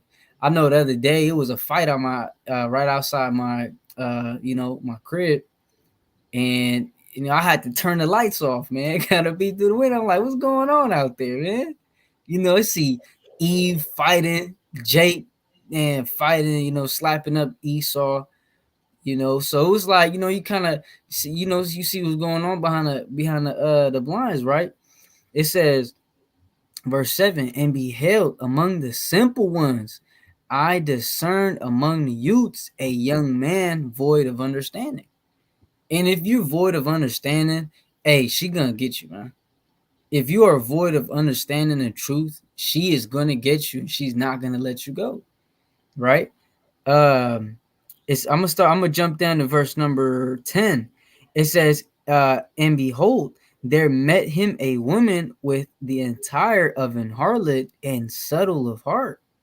Now this harlot, right? This damn strange woman, she's gonna come to you with, maybe, for a man, maybe what you truly desire, right? And for a woman, she may come to you, through something that you desire as well. But if you're void of understanding, the chances are you will get ate up, right? And you could read obviously the whole chapter. Proverbs chapter 7 is a beautiful chapter to kind of go into that. But with that, brothers got it. Con. Hey, man. No, that's right. That's right. And I did want to pull a certain precept through the spirit. Hold on real quick. Right. Let me pull this up. Oh yeah, come right here. Right. Actually, hold on. It's a point. So, most of America, man, it's depressing, man. You might be fooled by the fact that you could go to Target, right? You go to Target, all right. My people down there in Shreveport may not know what this is, all right. But it's all good. If you in Texas, you may know what this is. Certain parts of Texas, but really, if you in Cali, you know what a Target is. All right, you know what Target is, and certain bougie people in there are, yeah. Oh, you go to Walmart? Nah, I go to Target. I go to No, Tarjay. yeah. You said what? I go to Tarjay. It's Target. Right? They call it Target, man. Kind of mix it up, man. You know, Target, brother. It's not Target, man. We kind of want to make him bougie. You know, so man, he kind of looks down on people that go to Walmart. Oh yeah, you go to Walmart? Yeah, I'm not ghetto like you. I go to Target. You know, but hey. So you might be fooled by the fact that you can go to Target, or you can go to Walmart, right? Or you could go to if you in the Bay Area, Safeway. If you down in by the LA area, you got Vons, Albertsons. You got Ralph's, right? in the IE, you got to stay there, bro. So you're fooled by the fact that you could kind of go to these different places and go shop here. This is literally all a facade, man. Though it doesn't look like we live in dang Vietnam somewhere, doesn't mean that this stuff, right, that we see before our eyes, you can go to these different places. Yeah, it doesn't look that bad. Well, guess what, man? Oh, this facade. You go into the store, most of the clothes are cheap made, right? That you get. Most of the produce that you get is GMO'd or it has a bunch of pesticides on it. It's not even really good to eat anyway. The meat that you get is questionable. They might be injected with hormones or they may be, it may say free range, but who really knows if it's free range or not? You know, it says that it says it's natural, but is it natural? You don't know, you know. So it's really a facade, and America does a very great job of doing that. Does a very great job of doing that. So I want to pull something that I had seen today. I had just learned this today through the spirit, but there are certain things that are called commuter towns or bedroom. Somebody called it a bedroom community. Bedroom communities. So what are bedroom communities? So it's really going into commuter towns. All right. So I'm gonna read this definition. It's a fire definition right here. All right. It says bedroom communities were established in the post World War II era as Americans began moving out of the cities and into the suburbs. Their name stems from the concept that residents only sleep there, spending their waking lives working in and commuting to the city. You see that? So literally, these houses that you see here, right? There's a lot of commuter towns in California, all right? A lot, because if you live in the smack of San Francisco, what brother can live in the smack of San Francisco, right? He wants to. Oh yeah, he even wants to. Exactly. It's not looking good. But you got Russian Hills. You got certain good areas at San Francisco still. But who? I mean, even if you wanted to, I mean, the rent is like what 6K a month. I don't even know. Man, it's You know, crazy. yeah, very expensive. You know, So California is, the king of commuter towns because you can't afford to live literally in the smack of the city a lot of the time. So you may have to, live like for example, I like to think Riverside in the IE is full of like commuter towns, and so a lot of people they take the 91, they go to uh, OC. They work in Orange. They work in Anaheim, whatever the case may be. They work in Orange County, or they may even go all the way as far as LA, you know, downtown, whatever the case may be. But they're literally commuting every day. You know, we're talking 40, 50 miles, to work. Sometimes, as far as that, 30 miles, whatever. So a lot of these people they're working, so they get back home. Yeah, it's a nice home, right? You got a nice home and whatnot, got the kids, whatever. But you're only there to sleep, and then you wake up, and then you're all the way over there, and then you come back and do it all over again, right? So you don't even really get to enjoy your life in America because you got work to even have these things that you have, you know. So madness, man. Spend all your time over there at work and then come back home. By the time you get back home, it's late, you're tired, whatever, right back to it again, you know? So that's how, a lot of Americans live, man, through the spirit, right? And that's horrible. That's captivity. As someone pulled in the precept, you know, group 3 and 8. Behold, we are yet in this day our captivity, where thou hast scattered us for a reproach and a curse and to be subject to payments.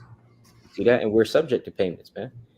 What happened to our 40 acres and a mule, man, that they promised, the so-called FBAs? You know, what happened to that? I thought we were promised 40 acres. You know, uh, we don't even have that, right? So we can't live off the land if we wanted to. Micah 2:10.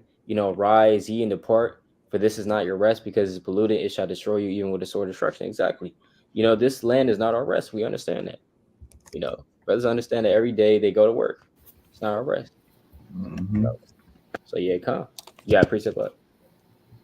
Can I put up the um how much does it live in San Francisco? It said Yeah. a one it said a one bedroom this is madness. A one bedroom as Oh, in June 24. The average rent in San Francisco for one bedroom apartment is $2,718 a month. Wow. mm, A month. see And that? that's one bedroom. They says how much does it cost a month to live in San Francisco? A family of four estimate costs are $5,680.08 without rent. Mm. A single person estimate monthly costs are 1,569.09 without rent. And that's just not even rent. That's just the living. How much you got it? That's much how much you putting out in your living. And That's you, say that again. Say that again, King. oh yeah, no. So like you gotta show for it 3 times the rent. God. So It's madness. That's that's crazy. That's like madness. I don't know how people, certain things. You don't even know how people do it, man. hey, You you got know? you got you got Edomites really that live, in for example, like I said, the neighborhood that I was referring to, Russian Hill. I just looked it up. Uh, you know, I seen as much as 7,000 a month, man. For 3 beds. Eesh. Where was that at? Russian Hill, San Francisco Dang. neighborhood. Yeah, Eesh. I seen like 2 bedroom. What was it like over 3K? You know, so hey man, these are Edomites that live there. Yeah, Man. They have Jake, yeah, but they got no possibility. Jake is either you know entertainer. Some Right. probably work in the field of mermaid tag, or it depends on how you get in the tag. It depends what they do. You know. But I got a precept too. This is Fine, like there you going go. on what you was reading through the spirit. This is Haggai chapter 1 verse 6. It says, "Ye have sown much and bring in little. Ye eat, but ye have not enough. Ye drink, but ye are not filled with drink. Ye clothe, but there is none warm. And he that earning wages to put in a bag with holes." Hey, just like the precepts you just reading, man. Hey, literally putting money. Hey, just to go back to the same person, man. Funneling out your money, man. Brothers is broke when they get paid. How you broke but you just got paid? That don't make no sense. You broke but you just got paid. This guy paid. I just got paid and now I'm broke. And nothing is never enough. It's always something you gotta pay for. And then not to mention things that don't get a cost for. I just got a flat tire, man, or For I just real. I got hit by a car. The car just hit my car. Now I gotta get my car fixed. Check engine light is on in my car. A lot of these things, you know, I know don't be accounted for, but you already broke. And if you don't have a savings, man, sheesh, good luck. Good luck chucking this thing, man. You know, I mean, my rib be talking all the time. We be talking about like, moving out of state. Not necessarily us, but we just talk about people that want to move out of California. Right. Hey, good luck. Good luck if you want to come back because you're not coming back. Mm. Ain't no way you not coming back. Just plain and simple. You're not coming back. Ain't no way you coming back, man. Unless you move to New York or you move to certain parts of, like the DMV, certain places. but you ain't coming back to California, man. You moved to Texas and you moved to all these so-called, Atlanta. You move all these so-called nice, low income. They got the nice houses for cheaper. Hey, you ain't coming back here, man, at all. Ain't no way in hell you be able to come back to California. You ain't gonna make enough, man. It's Mm. already enough for you right now. So imagine you leave, get less money, come try to come back to California. It's not gonna happen. You gonna have to really start over again, or you're gonna have to come back with a new, better job than you had Yep. already. So you Yep. know, but all these things literally goes to what a lot of our people go through these certain things, right? But these all go to what the curses, man. Literally, all draw back for us, and all go draws back to the curses to show us how these things are prevalent where we live. Especially where so-called Jake and Eve, our Israelites live. We go through these certain things, man.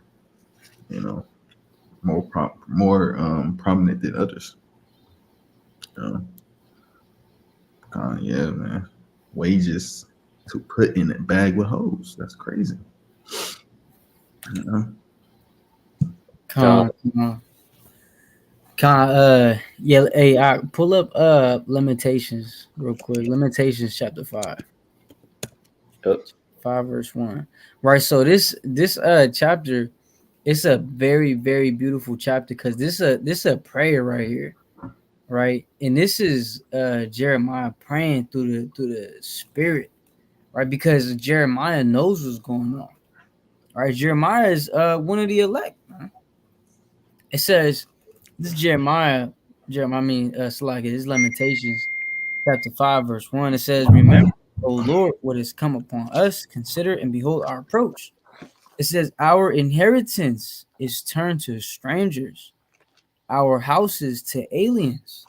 Because we once ruled everything in this world. Everything was ours, right? But because our fathers, so to speak, we fell off, keeping the law, statutes, and commandments and our heritage. Everything got turned to strangers, meaning the other nations, right? It says our houses to aliens, right? And these aliens, these Edomites, like I was just watching a video the other day, and I was trying to break down First Kings, right? I think it was First Kings chapter 10, where where the Egyptian, right? Salakia, if I'm butchering her name, Beersheba, right? Um, Salakia, yeah, Sheba. She basically gave. Um, so I'm gonna read it real quick. This is First Kings chapter 10, and um, what do you say about the horses? Horses. Yeah, horses. She gave him horses. Let's see. Um.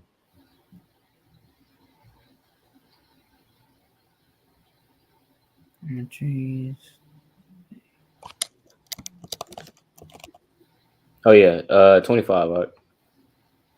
Oh, Khan, Thawada, King Thawada. So this First Kings chapter 10, verse 25 says, "And they brought every man his present, vessels of silver and vessels of gold and garments and armor and spices, horses and mules, a rate year by year." So I was looking up, right, the kind of horses that they used to use back in the ancient world. And a lot of these horses, you got many different breeds of horses.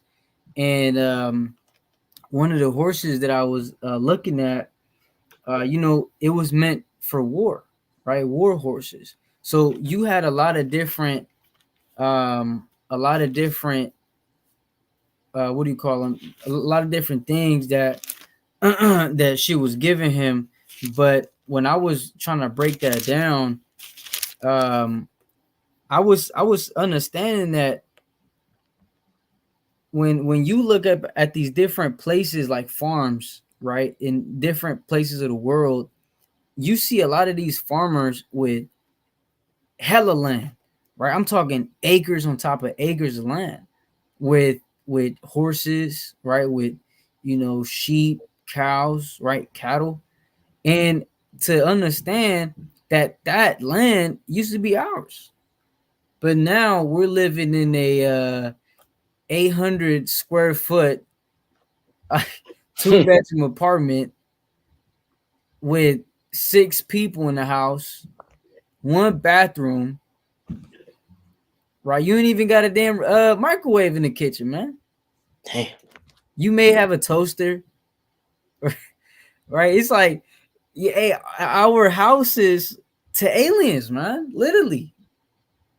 You know, so as you keep reading the the chapter, I want to get verse 4 in that Lamentations 5 and 4. It says, "We have drunken our water for money." So we are literally drinking our water for money. Our wood is sold unto us, where we can literally go chop down wood, right? It says, "Our necks are under persecution. We labor and have no rest." Right? I want to bring that out. Then that would be a perfect preset to link up with that Micah 2 and 10. Because we don't have rest in this world. Our necks is literally under persecution every single day, working for these nations, doing what we got to do to survive. You know, uh, getting getting that bag with holes in it. But brothers got it with that one. Yeah, con. And that's very important to understand. We have drinking our water for money, man. Our wood is sold unto us. And when you read this in a different translation as well, it says Slovakia. It says NOT. We have to pay for water to drink, See and that? even firewood is expensive,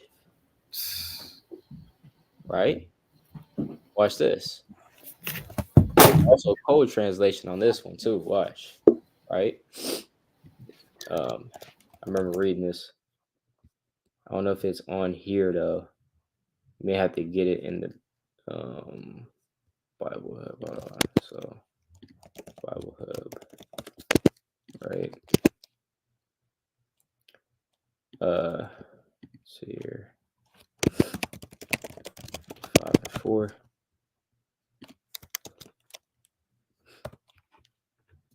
Right. This is a good news translation. We must pay for the water we drink. We must buy the wood we need for fuel. So who has to buy fuel, man? That's crazy. Right? Come on. We gotta buy gas. And everybody knows California is notorious, especially LA area, for having high gas prices. Right? Gotta buy gas. Dang, gotta buy gas and on third. Certain people, hey, they got these big old trucks, man. Big old trucks, bro. I'm like, certain trucks are just like, okay, it's unnecessarily big. Like, why do you need this? You know what I mean? Like, it's literally no reason for you to have this big of a truck, bro. Like, how tall is this thing? It's hold the dang the freaking front of it. You know, if somebody's standing there, you can't even see him. Damn hood, right? It's hella big. With a giant old Ford on it, on the Right. front of it. Ford or whatever. Chevrolet. You know, or GMC, big old red GMC letters, right? It's Babylon for you, but at the same end, how much gas that takes, man, to fill that up. How much money that is, right? You know, and don't drive it every day. Hey, that's a whole bunch of money's down the drain for no reason. So 10, America, yes, like you said, what? I said 10 miles a gallon. 10 miles a gallon. Oh man, that's horrible. That's horrible. You know what I mean? But yeah, man. So even our fuel is sold to us, man. We have to buy our wood. That's something that's strange to us, man. You know, hey, being taxed. on your money, right? That you make, that your hard earned money, that you make, the blood, the sweat, and the tears, the hours you put in, and then Esau needs his cut. This is hell we're living in, man. Well, a lot of people they say, well, do your taxes, and yeah, but they don't understand that. Guess what? This is not natural, and the fact that the taxes don't even benefit you, right? Sometimes I'm wondering, okay, I'm looking over here, where does all the tax money go? Because I don't see it, right? It's still run down, still got homeless in the streets, still got a number of people still suffering out here, may have to work two jobs, you know. Where's all the tax money going? Where's all this? Oh yeah, I know where it's going. It's going to other countries. Right. Okay. That makes a lot of sense, right? So, America's done, man. America's finished. Right? America is finished. Babylon the Great. And that's why, rightfully so, America's called Babylon and prophecy, which Babylon means confusion. This place doesn't make sense, right? Even certain laws don't make any sense, man. So I can do this, but I can't do this, right? Right.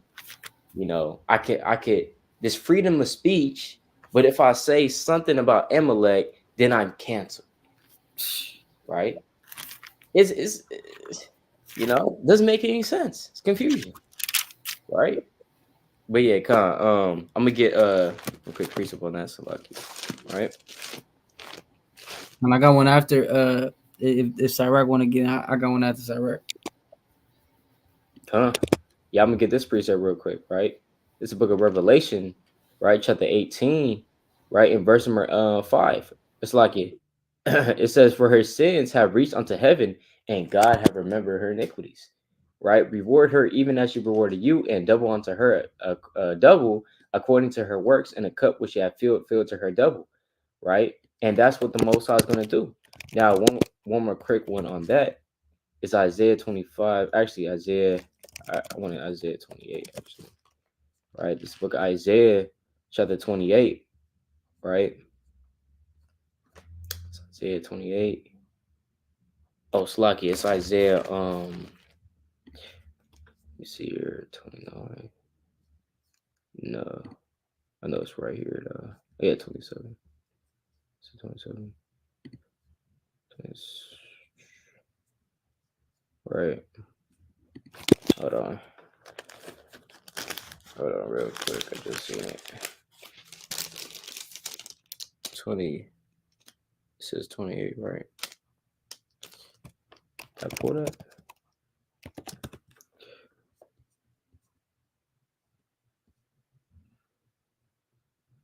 Yeah, my Bible's all messed up. Hold on. My Bible's all messed up. I think the page is missing, honestly. Right? Damn, pages are missing, man. Spanish. Right? Where is this at? Sorry, 23. So Isaiah chapter 23, verse number 17. And it shall come to pass after the end of 70 years that the Lord will visit Tyre, and she shall turn to her hire, and shall commit fornication with all the kingdoms of the world upon the face of the earth. You see that? So that's what America does, man. And it's not only called Babylon, but also Tyre. This is the same spirit as Babylon, right? This is the same spirit as Babylon. And it makes sweet melody, right? Which is what? The melody of the world, the melody, the song that they play. Just like, the elect, they play the song of Moses, they play the song of Satan, man. They play the song of the world, which is, more or less materialized, not materialized, but it's made, known in the physical by the music that America promotes as well. You know, America is known for the media and the music that it puts out to the whole planet. You have people around the world that know about Michael Jackson, that know about these different celebrities, artists that come from America. And all of this the music that they promote, the wicked music especially, right, is known across the planet, and that's the melody that they sing through the spirit, right? Not only through the music, the actual music, but also through the spiritual music, which is the doctrine and philosophy that they promote and play upon our planet. You got it, brothers. Got it. You got anyone though? Con, praise to the Most High. Yeah, that's right, man. That's right. Can you get a Psalms chapter 82 and verse 5?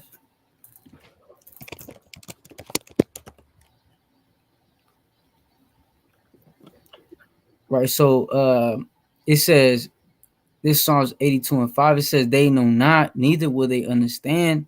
They walk on in darkness." And it's the point right here. All the foundations of the earth are out of course. So because Babylon means confusion, if you're walking out of course, you don't know where you're going. You don't know where you walk into. You might stumble and fall. You may trip. You may hurt yourself. You may end up in the ditch somewhere. It's confusion here in this world because they don't. This world doesn't have morals. This world doesn't have. Uh, they don't have. What's a good way to put it? They don't have a way for you to live forever, right? This world, they don't have that. The only one that got that is the Most High Yahweh Bashim Shai. That's the only way to really live forever. Because the foundation, when you walk in this earth, when you walk in the ways of this world, you're gonna die, right? Straight up. And you can read that in what's that? Baruch chapter 4 and verse 1, right? Once you start leaving the law, statutes, commandments of the Most High, hey, you're gonna die, man. So that's plain. That's plain to those that have the eyes to see and the ears to hear. And that's somebody precept that Shalom Barzia, second Ezra, right, 15 and 6. It says, "For wickedness had exceedingly polluted the whole earth, and their hurtful works are fulfilled." And it has increased, exceedingly polluted the whole earth, right? Because they don't know how to run this government. You see a lot of these men are going to war, right? They're not coming back. People are dying because they got damn diseases. You see everything going on the earth, and you see it because it already happened in the precepts. It already happened in these different accounts. So we see the connection when we read. That's why the Lord said, Revelation 1 and 3, "Blessed is he that readeth." Right. So ultimately we got to read more and more and understand that these things happen before time. But Converse got it. Khan, that's right, man. That's right. I don't know if Iraq had anything else on that, the spirit, but King. Khan, all praises. So as we near 2 hours to the spirit, we're going to kind of stop right there. Brothers got to get up early tomorrow, as well. So, but yeah, all praise to the Most High. Going through again, Babylon the Great in prophecy, going and showing the parallels between Babylon the Great and and again, we haven't even, I mean, touched on all the precepts, you know, that show the parallels. We haven't even done it. So it just shows you how much evidence there is to point towards Babylon being America, the modern day, Babylon, the modern day Rome, the modern day Greece, the modern day Tyre, Zidon, the modern day, Neo-Syrian Empire. America's in a culmination of all these different nations, combined together through the Spirit, right? So all praise to the Most High. So yeah, with that, brothers can bring out their closing precepts of the Spirit. Um, God and Shabbat Shalom to all the brothers and sisters on the chat through the Spirit, right? All praises. Brothers got their closing precept. I'll get mine through the spirit. Uh, So I want to get this in a book of Second Esdras chapter. I think I want chapter 15. Oh no, chapter 7. Slack. That's what I want. It's the book of Second Esdras, right? Chapter 7 and verse 7. It says the entrance thereof is narrow and is set in a dangerous place to fall, like as if there were a fire on the right hand and on the left hand a deep water, and only in one only path between them both, even between the fire and the water, so small that there could but one man go there at once. If this city now were given unto a man for an inheritance, if he never shall pass the danger set before it, how shall he receive this inheritance? So how are you going to receive the kingdom of heaven if you're not willing to walk through the fire? If you're not willing to walk through the water? You know you could fall at any point. You know you could damn get destroyed. You know you can do this. You know you could do that. How are you not willing to walk through this path? Right? So most high willing brothers and sisters endure and walk through that path. Even if you got to walk through it alone, just know through the spirit and power of Yahweh Shai, we all walking through that same path. So, my prayers go to all the Israelites, to the 12 tribes scattered abroad. Keep fighting, keep doing what y'all got to do, because the kingdom is so close I could taste it, man. But with that, brothers got it. Taste it, right. man. At the tip of brother's tongue, man. God. This is Deuteronomy chapter 30, verse 12. It says, verse 11, it's like it said, "For this commandment which I command thee this day, it is not hidden it's not hidden from thee, neither is it far off. It is not in heaven, that thou shouldest say, Who shall go up for us to heaven, and bring it unto us, that we may hear it and do it? Neither is it beyond the sea, that thou shouldest say, Who shall go over the sea for us and bring it in, bring it unto us, that we may hear it and do it. But the word is very nigh unto thee, in thy mouth and in thy heart, that thou mayest do it."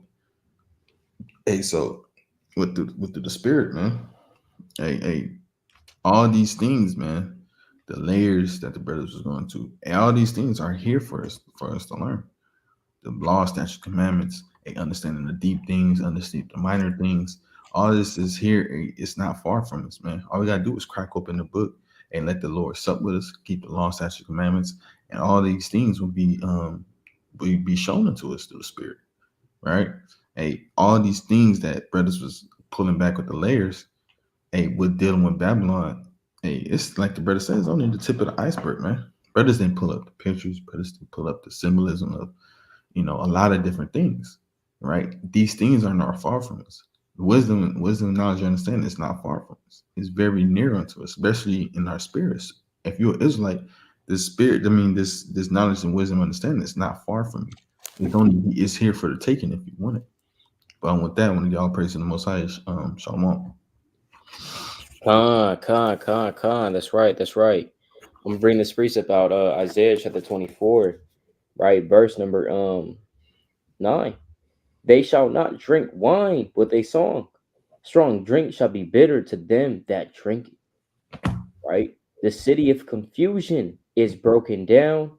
Every house is shut up, that no man may come in. All right. And that time is coming in which the city of confusion, which is talking about in the spirit Babylon, is going to be broken down, man. All right. All the glamour that we see, the fun the so-called fun that they have, the clubs, the drinking, what I mean, the exquisite dining, right? You know, hey, all these things, man. Pools on the roof, you know, Man. all of these things, man. All these things that we see, the glamour, and you pass by these good neighborhoods, you thinking in your mind, what do they do for work to afford all this stuff, that I see right here? Big old house with the cars that cost 50K. You know what I mean? Hey, that's it. You gotta have some money to have those, right? So, hey, man, all this stuff that we see, the Lord said the city confusion is broken down, and that day is coming. All right, that day is coming. So, as a brother said, Lord willing, through the Spirit, we could patiently endure these things that the Lord has set before us. All right, and again, a hearty Shabbat Shalom to all brothers and sisters that's tuning in to the live. So, with that, all praise to the Most High. It's Brother Yasha Allah. Brother Sarai. Brother, you want it done? Come back to yet another video through the Spirit. Probably how about Shema Mashak Shah for never and never. Again, a mighty Shabbat Shalom to all brothers and sisters and that have continually supported the channel through the Spirit. All praises. Lord willing, everybody has a mighty Shabbat. Kwame Yasha Allah. Shalom. Shalom. One.